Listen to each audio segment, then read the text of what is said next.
we need to talk. Brian, are you sitting down?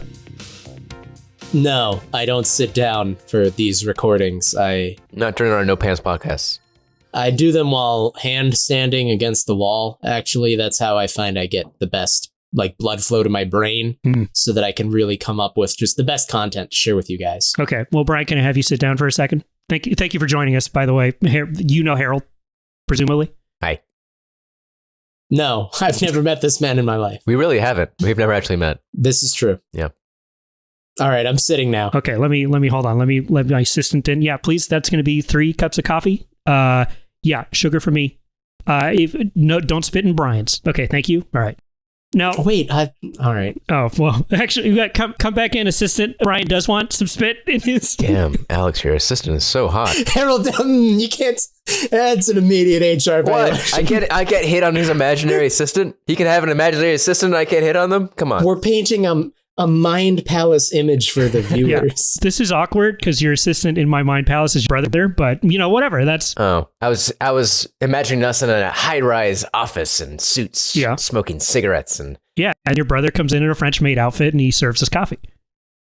Hey, Alex, I feel like we need to talk to you about something too. No. This is my show. I know. What is going on here? Why are you hiring my brother? I mean, he could use a new change, but still. We're just concerned about him. Anyway, Brian, we want to talk to you today. Look, someone has issued someone's filed a report. A fatwa?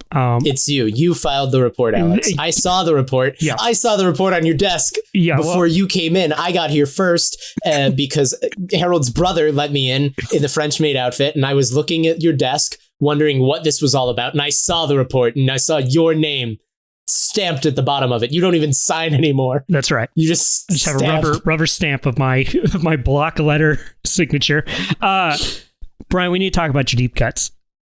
Listen, my deep cuts do not need to be discussed. Yes, they do. They are above discussion. Brian, they are above. I just they're too deep. Brian, they're too deep. No. Let's okay. Look, let's go over. My deep cuts are as above reproach as you are above signing your name anymore. What? Impossible. Yeah. That feels like yet another deep cut that none of us are going to understand. from 15 seconds ago. Don't you deep cut me. Last time we did a TWOS Talks, we talked about cereal, and we all had a good time, and I feel like we bonded. We got closer, knowing each other's cereal preference and deep cereal lore. But your cereal lore, Brian, remind me, what was your cereal lore? Have either of you actually watched any? No, something like that? Have either of you watched any of the videos of Sugar Bear, the old Sugar Bear commercials? No. Have you gone and watched them? They are on YouTube. And they are excellent. Brian, the problem is that talking to you creates homework. And that's tough. I'm not trying to create homework. I'm just trying to look up videos and references and things from the 70s. What the hell is this? I don't want this show or any show that I'm part of to be an echo chamber. I want to bring new ideas and new elements to people. And in the modern digital age that we are, constantly approaching the point where, Arthur C. Clarke talked about science developing to the point of being magic and everyone being bombarded with all sorts of niche information all the time and rushing towards our inevitable oblivion as a species. I'm just trying to, enlighten some people with some interesting extra commentary and ideas that they haven't heard of before and things that are new to them. And I think there are people out there who would appreciate what I'm doing. Sorry, I totally blacked out after he dropped the quote. Yeah, same. But look, so Brian, that's what we want to talk to you about. They're the people not. No one's tweeted us about sugar, the cereal. And Brian, I will be vindicated. Someone out there listening to these episodes, if you haven't already, look them up and then tweet at us and tell these two chuckle fucks how amazing it is and how life-changing it was to learn about Sugar Bear and to watch these old commercials. I just think if we're gonna make these vague references to things that nobody knows about, we have to be just more punchy. You have to say, okay, you love Sugar Bear, but we have to say like Sugar Bear is the best and all the others are the worst, and Lucky Charms are garbage. Now tweet at us. I don't know, maybe. Harold, if you want something like that, I've actually got one that I knew about before, but I rediscovered since let me poke the bear. All right, Brian. Let's get in deep. What's the dirty? Reach into your crevasse. This is not the topic of today's episode, but to share with you, if you want even punchier commercials, punch me, Brian, that have the same energy as the Sugar Bear ones. So the Sugar Bear ones were just straight up like Sugar Bear cereal is so fantastic that Sugar Bear comes in and he wants it, and he busts through Granny's house or swims faster than an ocean liner and catches up with her or whatever. And he gets the cereal. But if you want one that's like saying how good they are, but shitting on the competition, Jim Henson, before he became known for like the Muppets, the Muppet Show, all of that, he did commercials for, I think, Wilkins Coffee, which I don't think is a coffee brand that even exists anymore. No, it isn't. And it is the earliest appearance of the character that would become Kermit the Frog. And he kind of has a Kermit-like voice. But the commercial is set up, these commercials are set up as like the Kermit character is called Wilkins. And there's another one called Won'tkins. And all these commercials are just them shitting on other coffee brands, being like, Wilkins is the best. And basically the punchline of all of them is that the Kermit character Wilkins is like, oh, don't you love Wilkins coffee? And the other one's like, no, I hate it. And then he fucking murders him. He just kills him on camera. This explains so much about your humor, Brian. Honestly, it's really, listen, you gotta watch these commercials. They're fucking incredible. I don't have to do anything. No, definitely do. Definitely. I understand the Sugar Bear, okay, you're boohooing my Sugar Bear, but definitely go watch. Like these commercials, I swear to God, they're like 10 seconds long, some of them, because they were on like 50s or 60s TV. So they had to be like crazy fast. I have to agree with them. I just Googled this photo and it is troubling for sure. It is very troubling. It's amazing. It looks like somebody took took an abstract drawing of like what you think Kermit the Frog would be if, say, you were like blind, deaf, and dumb. And then they gave it a gun. It's a really fucked up Kermit the Frog fucking murdering a crackhead for not liking his coffee. Yeah. Okay. That's the commercial. That's how they promoted this coffee brand. Good job, Brian. This is and they fine. Ran this for is years. This is vague and strange. Thank you. Fine. It's really good. All right. This deep cut we will allow. All right. I've got more. Hello, everyone. We're the hosts of 2 Weeks, One Shot, and this is TWOS Talks, a podcast inside a cereal box that you've stopped mailing your box tops for, but you're still receiving the gifts because we don't know how to stop it, and the gifts are going right inside your ears. And we are the aforementioned hosts of TWOS Cast. And this is where we just talk about whatever. Say hi. Yeah. Introduce yourselves. Hi. Hello, and my name is Harold, but don't worry about that now. What you need to worry about is waking up. It's been weeks now. We're all worried about you. Once you fell into this coma, we didn't know what to do. We all just been sitting around just begging, hoping to get through to you. Good God, man, please, listen to us. Wake up. Come back to us. Come back to your family. Don't you want to see us again? Don't go towards the light. There's nothing there for you. There is no God. It's just death. It's just dirt. Come back to us, please. You need to tell us where you buried the gold. And I'm Brian, and I think last time we were in a cereal box, so this time can we change it up? Can we be in like one of those toaster pastry boxes, but not Pop-Tarts, like the generic brand, whatever your local store calls it? Oh, Tart Pops. Yeah, I love those. Ugh, Tart Pops. Top Tarts. Top Tarts. Top Tarts is what's missing from my background image on Zoom right now.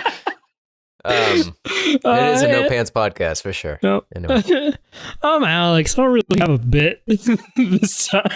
That's pretty good. It's probably for the best. Yeah. Let's we gotta keep it snappy up in this one.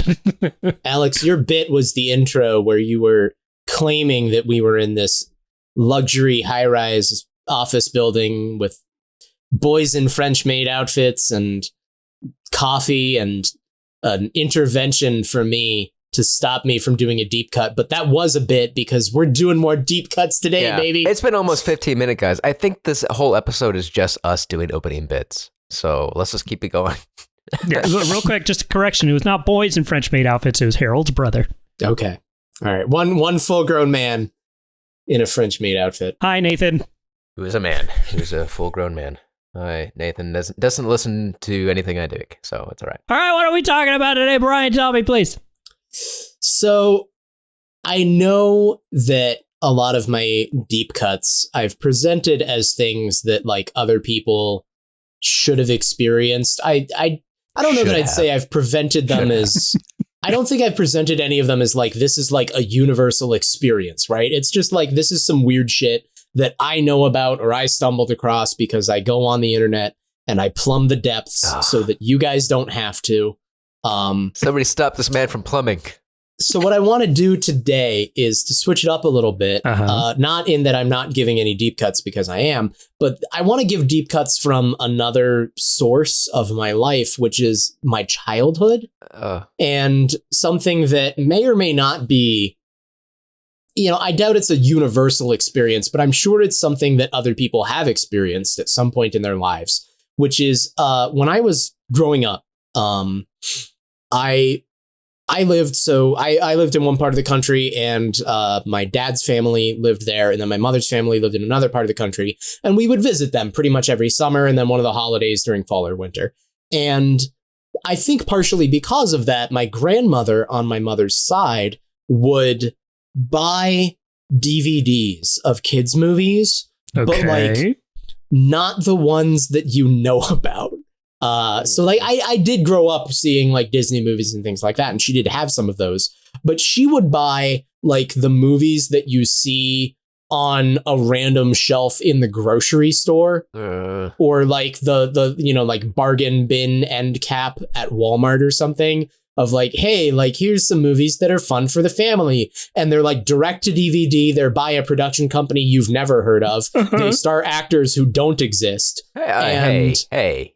We Harold, no, these actors I'm not confident do. I feel like I could look these movies. I feel like I could look some of these up on like IMDb and just get a question mark on the page of like, what are you? This isn't a film that anyone has seen. And that's why this is a deep cut, because I know that these films exist.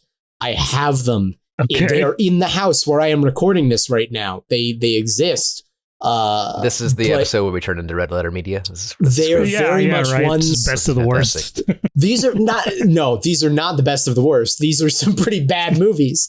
And they're just really bizarre. And they are films that I think to this day I have never met anyone outside of my direct family who has seen some of these. Okay. Which is why I feel like this is basically me doing a deep cut episode that's also a cry for help. Sure. And a cry for validation that like I exist, my history exists. What else I am is not this podcast? Going crazy. Quit selling, big guy. Give us some of these titles. Give us the hits. I bet we've seen them. Okay. I bet we're there. So some of them are definitely not that deep. I'll start off with like the more sort of standard ones that I think a lot of people probably have heard of. And these are ones that I feel like I just got like very early on because she bought them like the moment she saw them. So like I got to see like the first Ice Age like super early.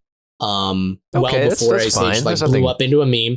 And that's like a franchise. You saw Ice Age super early? You mean you just saw it when it got released? Like it was like a big ass movie. I think he means on VHS. Right? Yeah, like on DVD. But I mean, the moment it came out on DVD, we had. Yeah, but not to shatter that illusion, though, Brian. It was kind of a big movie. No, it was kind of a big movie. John Leguizamo was in it. Come on. But like, so this is Ray Romano. Like, absolutely. I'm starting you off with Ice Age because that is probably like the most well-known one. Guys, have you heard of these really obscure movies I've been in? I just watched this really crazy old movie called Titanic. Oh my God. Okay. My point is, I feel like with Ice Age, my point is I feel like that movie became one that people started talking about like years and years and years after it came out. Like I watched Ice Age and like none of my friends had like watched no one was talking about Ice Age and being like, oh man, this fantastic animated film. They made like 6 of them. Yeah. Yeah. Okay. Yeah. Good rebuttal. Anyway. Okay, Ice Age. Ray Romano was nothing until Brian experienced Ice Age. Yeah, it was nothing until I experienced it. You're welcome, Ray Romano. All right, fine. I'll go straight from there. You guys want the deep? Let's keep going. You can't sell us on deep cuts and start with Ice Age. Come on, man. I just want to point out that I tried to shallow up my deep cut. Jesus, for you too guys, shallow. And the moment I did, you guys are both shitting all over it, being like, don't offer me knows barbecue and start with the salad. Come on, dude. The pendulum went too far, Brian. All right, we're gonna go directly into maybe one of the deepest ones I have. Let's go deep, Brian. Let's get in there. So this is one. Have either of you ever heard of a film titled Summer with the Ghosts? There you go. That's better, Brian. Good for you. Summer with the Ghosts. No, I don't think I have. Let's play a little game. All right. We'll do this one, and then I have one more after this. Okay. So I want you guys to do a little game with these. I want you to guess based on that title, and you can ask some questions, and I'll feed you some answers. But this is a movie that very much was marketed as like, oh, it's fun for kids. It's a family thing. What do you think is like the plot? What do you think are some of the story beats and the things that happen in Summer with the Ghosts? Okay, so Summer with the Ghosts. Just from what I know about Brian, context clues. It's gonna be a loose DVD from the early 2000s. It's gonna be It's Middle America, so it's going to be two white leading people. No, yes. Oh, yes. Yes, but so I will confirm yes, but probably not in the way that you're thinking. Okay, so it's two white leading people and one black person. And let's see. Summer with the Ghosts. So I'm expecting it to be sort of like I'm seeing like a cabin. I'm seeing an upset husband with a wife. And I'm seeing like a young teenage daughter who befriends like a friendly person in the woods. And I'm expecting a unforeseen topless scene in the lake for no reason. In a child's movie. Okay. Almost all of that is very wrong. Ah, damn. Okay. All right, so I think, let's see. A child is forced to go on a vacation that they do not want to go on. I don't think it is in a remote cabin. I think they have to go spend it with some miscellaneous family member, an aunt, an uncle, a grandparent, and they're like, "Oh, bummer, my summer's ruined," right? And you're sort of close to the start. There's a couple of things that you have that are not quite correct, but you're close. In some ways, they find themselves being alienated by the local group of kids until magical reasons or whatever they run into a ghost. The ghost becomes their super cool friend, where they start doing fun, rambunctious adventures around town. Maybe even a scene where they quote unquote prank the popular kids in town by doing fun ghost hijinks, by either making something float or pushing someone over or making a voice come out of something that they can't see. And then later they figure out that they're the ghosts the whole time and they've been dead. Yep. Family fun for everyone. Okay.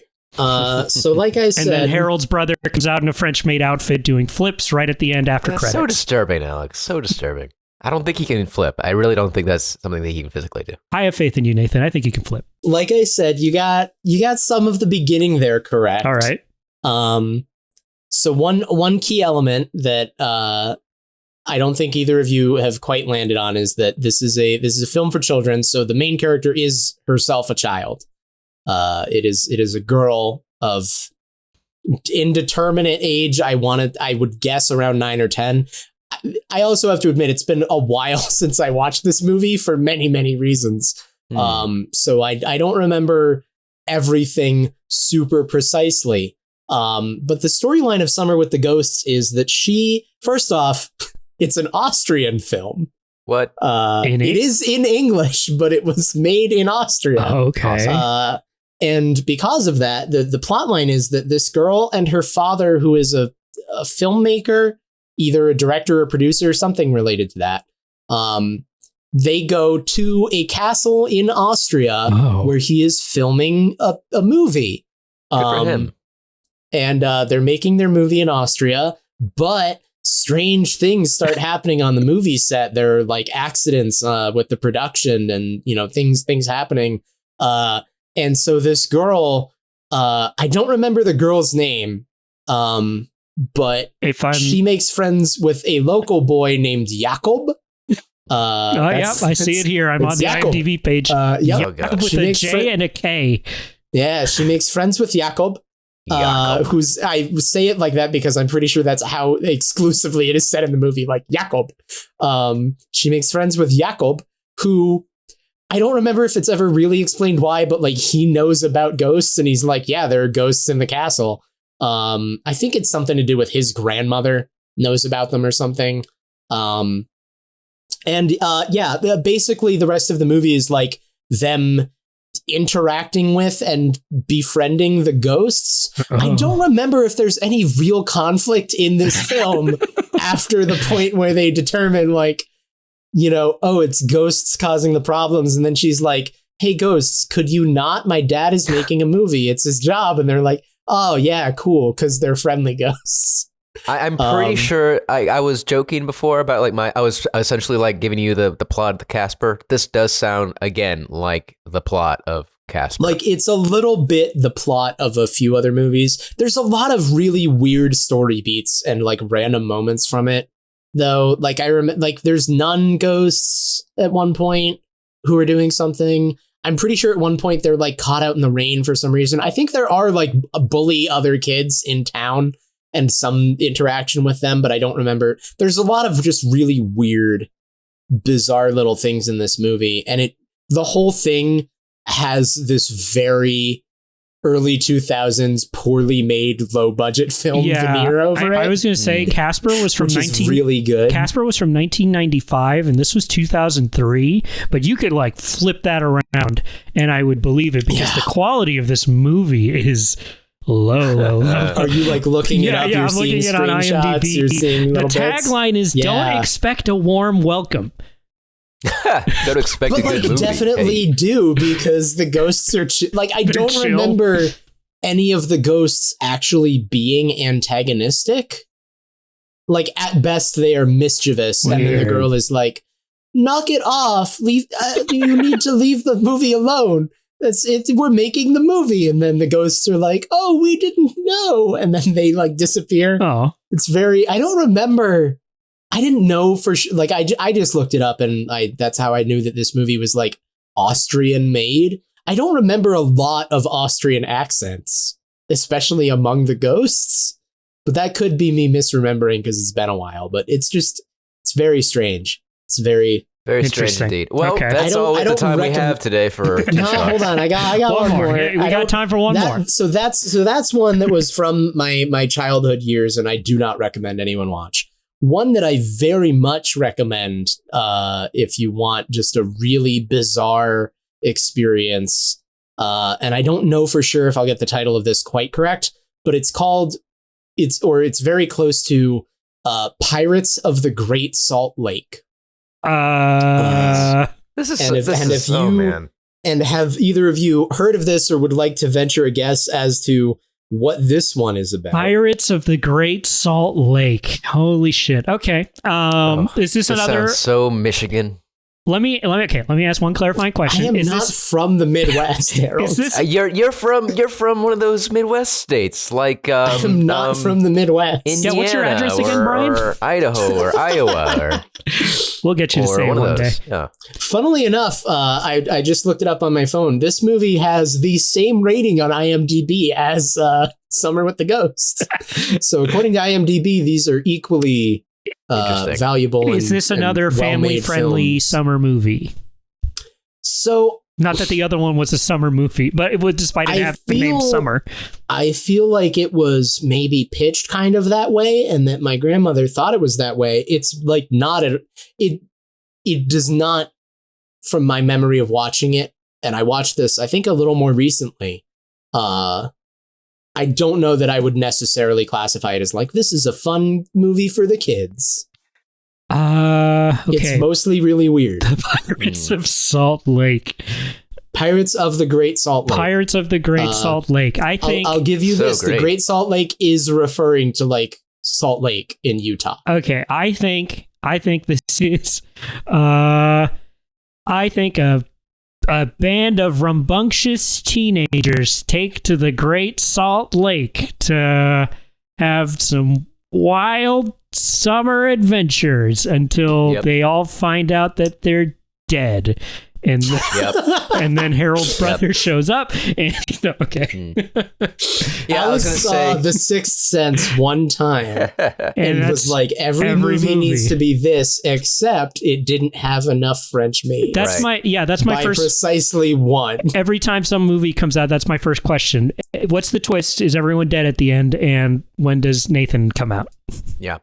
Pirates of the Great Salt Lake. I'm pretty sure it's about 3 friends living in New York City who are approaching their 40th birthday, and they're starting to question their lives. And one of their wives gives them a gift of a fun week as a pirate on the Great Salt Lake. So they head out, and they have to move water cows from one end to the lake to the other end. Water cows? This is the plot of City Slickers. But yeah, you're doing City Slickers, but on the lake. There's an old man pirates. who's in charge, and his name is Curly or Shirley. He dies Curly somewhere in the middle. I'd watch this movie. Right, Billy Crystal's in it. He's fine. Who knew he was a lead anyway? I mean, if you go back in the past, I mean, who put Billy Crystal? I mean, I think it was him. I mean, Billy Crystal is a lead. What world is it that like? Anyway, I want to go back there. Where's the time gone? I want Billy Crystal to be my sex symbol. Billy Crystal was the lead in like more than one movie. In so many movies. He did so much. He was a leading man. He was so big for a while. It's amazing. I mean, he was balding for most of his life. I mean, it's insane. It's so good. It's so great. Brian, tell us what Pirates of the Great Salt Lake is actually about, please. So once again, you both sort of bounced around it. You got sort of close, but it was somewhere in the middle. I did. So it's not about a band of teenagers. But they are all dead. Nor is it quite about adult, middle-aged men. It is about mainly one very much adult man, like in his 20s or 30s, and a friend of his who, like, he just decides to become a pirate on the Salt Lake in Utah. So he, like, gets a fucking random little boat and is just, like, going out on the lake and bothering people and claiming that he's a pirate. And then they like somehow stumble upon like an actual vaguely like treasure map. The whole thing like is very much playing up the absurdity premise of like trying to be a pirate on like a single closed in body of water that is next to a major city and that like everyone goes out on and knows about. Like you can't pirate on that. Can't pirate. Yeah. It makes for tough pirating. I'm watching the trailer on mute, and I'm seeing what looks to be the most awkward kiss I've ever seen on camera. Oh, it's amazing. The whole movie is just filled with awkward parts, very much played up. And this is why I say, like, my grandmother bought this for us to watch when we were young. Little Brian will love this one. I don't think we watched this movie until my little brother, who is years younger than me. I think he was in high school the first time that we finally like cracked open the plastic on this and threw it in the DVD player. And he watched it first, and then he told me, he was like, you gotta watch this movie, man. I know it's been on that shelf for like 5 years, and it is the most weird, bizarre thing that I've ever seen. So I watched it with him, and it lived up. I don't know where you can watch this. I don't know if you want to watch Don't watch it. Yeah. Don't watch it. This is a conversation about movies you should never watch, pretty much. This is one I do recommend. Summer with the Ghosts you can probably skip. Although when I looked that one up to double check some things on it, I did see apparently it's now being distributed by Netflix. Amazing. Well, doesn't sound correct. I know what I'm doing tonight. Maybe it's on Netflix. So, but yeah, those are some of the things from my childhood, which maybe explain to you guys why I am the way I am and why I have this deep-seated love for just bizarre, random shit that no one has heard of, and putting it out there into the world for other people to appreciate or not. And that's TWOS Talks, guys. All right, very good. Right. Brian, like all your other deep cuts, it did none of that for me. So. Yep, nothing at all. Just follow up on any of these. We should have just talked about Ice Age, I think. We should have just talked about Ice Age. We should have just talked about Ice Age. Yeah.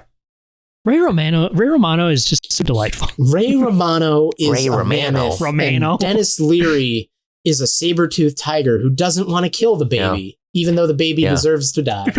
For its crimes. One of my first DVDs ever. Also, let me finish up with my deep cut. Make it quick. It might be a little bit more accessible to you folks out there. Do any of you guys remember City of Angels with Nicolas Cage? Yeah. Oh my God, Meg that's Ryan? Not a deep cut, Harold. It's so deep. Everyone knows City of Angels. Everyone knows that movie. It's one of those movies that we've all seen. We've all seen it, and yet none of us can remember anything about it. Like none of us are. We Nick cannot Cage go back and watch it again. Is an angel who falls in love with a human woman and then never go back and watch it again. Decide not to be an angel, and then he dies. Meg Ryan just slips into traffic and just fucking dies for some reason. The moment where Harold went, I'm going to give you something more accessible. I know you all can't see it, but the grimace on Brian's face. It's just like, more accessible. Accessibility. You're about to destroy the sanctity of the deep cut. More accessible than Ice Age? Come on. Listen, deep cuts are made to be something that less than 1% of the population is aware of at the time you share it. And that's just like hot takes are meant to be something that less than 1% of the population would agree with out of hand. And that's who we're targeting. That's who you guys are. If you're listening to this, that's you. And Brian wants to be the 1%. And that's our show, everybody. Hold on. Thanks for tuning in again. This has been TWOS Talks, the show where we just bullshit for 30 minutes, and we definitely bullshitted for 30 minutes. If you're interested in supporting the show, go to patreon.com/TWOScast. That's TWOS cast, where we have a bunch of adventures coming out on our main show, 2 weeks, one shot. And we're also guesting on a bunch of stuff. So just keep an eye out. Go. We'll have links to everything in the description of the show, and we'll have another TWOS Talks ready for you in another 2 weeks. And this coming Tuesday, we'll have an adventure for you on 2 weeks, one shot, where Brian will make another deep cut probably. And hey, I've now given all of you at home 2 movies you've never heard of. I want you to go out and tell 2 friends about them, or ask them if they've ever heard of these. And while you're at it, tell them about 2 weeks, one shot. There you go. And then they can tell their 2 friends. And then eventually everyone will have this very superficial, vague knowledge of these nonsense movies that barely exist. That's our whole marketing campaign. Yeah, but Brian, if everyone knows about your movies, then they're not deep cuts anymore. They're no longer deep cuts, Brian. What will you do? What about that? What's going to happen? The true goal of anyone who lives for deep cuts is to be out of a job eventually. But wait, if we start telling people about the podcast the same way, then we're no longer a deep cut. I never wanted to be a deep cut. Yeah, I don't think the podcast shouldn't be a deep cut. That's not how marketing works. I think we are. I think if you're listening to the 35th minute of this TWOS Talk, it's a deep cut. All right, everybody. Goodbye.